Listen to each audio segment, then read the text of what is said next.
marka casharkii baan halkii ka sii wadaynaa marka halkii inoo marayay ayaynu hadda la yiraahdaa aynu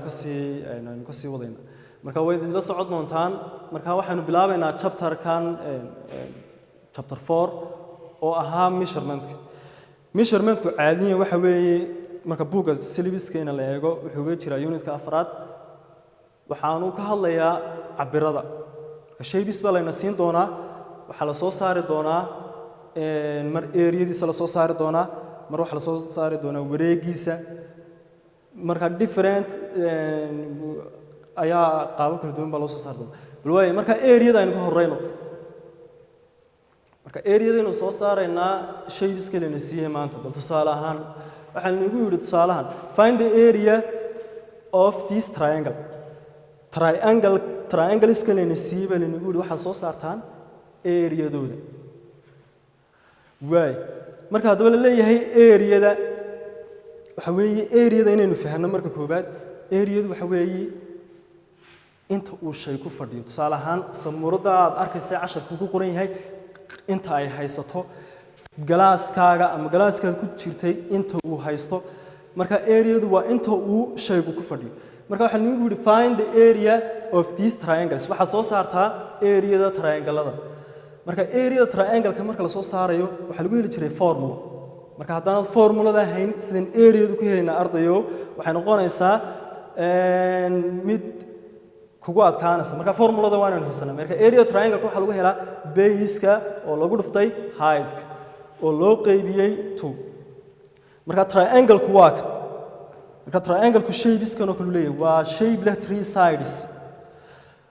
marka height-ku wuxuu noqonayaa ka taagan base-ku waa kan xagga hoose oo waxa weeye height-ku adiga jeeraalo waa opposite-ka base-kuna wuxuu noqon doonaa kan ka soo horjeeda oo adjacent ku noqon doona marka area-da waxa lagu helayaa base times height oo loo qaybiyay 2 area-da base waxa loo soo qaadanayaa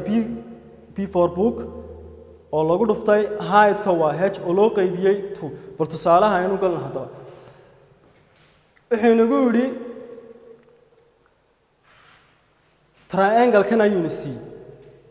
triangle-kan base-kiisu waa 6 cm height-kiisuna waa 14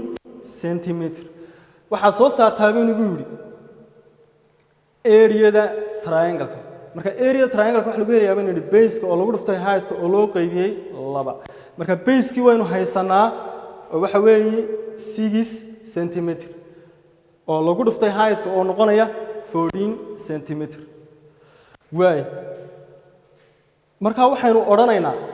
base-kan oo lagu dhuftay height-ka marka times ay soo gaadho arday waa inaad garanaysaa times toliyan lagu iman marka labada number waan isku dhufanayna adigoon buugaagii qalinkaagina haysta ila cheegareebal 6 times 14 imise soo baxaysa way isku dhufo waxay soo baxday 84 cm square waxa loo qaybinayaa 2 waxaad xasuusnaataa marka area laga hadlayo hadee jaraale cabirka la raacinaya waxa weeye cabirkii lagu siiyay oo square la raaciyo way 84 laba u qaybi ardayo still waxa weeye 42 cm square marka waxaynu leenahay area-du waxay soo baxaysaa 42 cm square-ka halkay laga keenay oo maxaa cm kaliya loogu deyn waayo waxaynu leenahay area maadaama la soo saaray shape area-diisa intuu shape-ku ahaa waxa la raacinayaa square way bal tusaalaha saddexaad aynu eegno still wixii siiyay triangle-ka yar ka kooban saddexda side wixii siiyay base-kayga oo ah 10 cm iyo height-kayga oo ah 9 cm wixii igu yiri soo saar area-da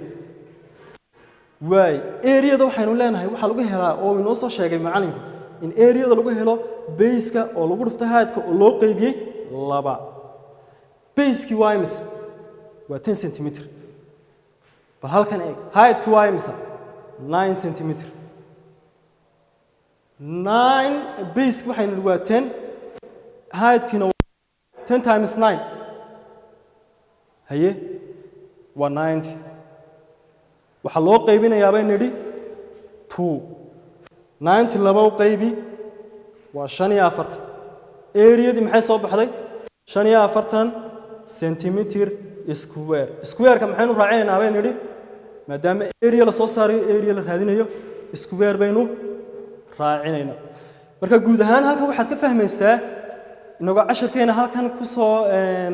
kusoo gudbinayna in area triangle-ka lagu helo base-ka oo lagu dhuftay height-ka oo loo qaybiyey 2 mar walba waa inaad taa haystaa qaacidada waay casharku halkan hore inooga sii socon doonaa marka waxaanu leenahay b-dani halkee ka timid waa base-ka horgelihiisa coffee nacam xarafkii ugu horreeya laga soo qaatay marka b for book way waa b-dii base-ka height-ka waxaa laga soo qaatay h marka symboliskaas waa la isticmaali doonaa mar haddaad fahantay in base-kan iyo height-ka la isku dhufan doono oo loo qaybiyo 2 labada marnaba hadh mayso iyadu marka waxaan odhanaynaa mar kasta waa base-ka lagu siiyo oo aad ku dhufatay height-kaaga oo aad u qaybisay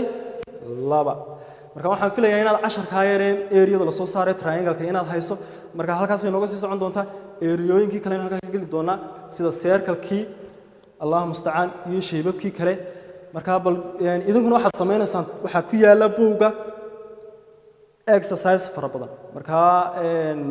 arday walba waxaanu ku waanin lahayn bal inuu isaguna layniska uga soo shaqeeyo wixii uu fahmi waayeen platformku iskuulku diyaariyay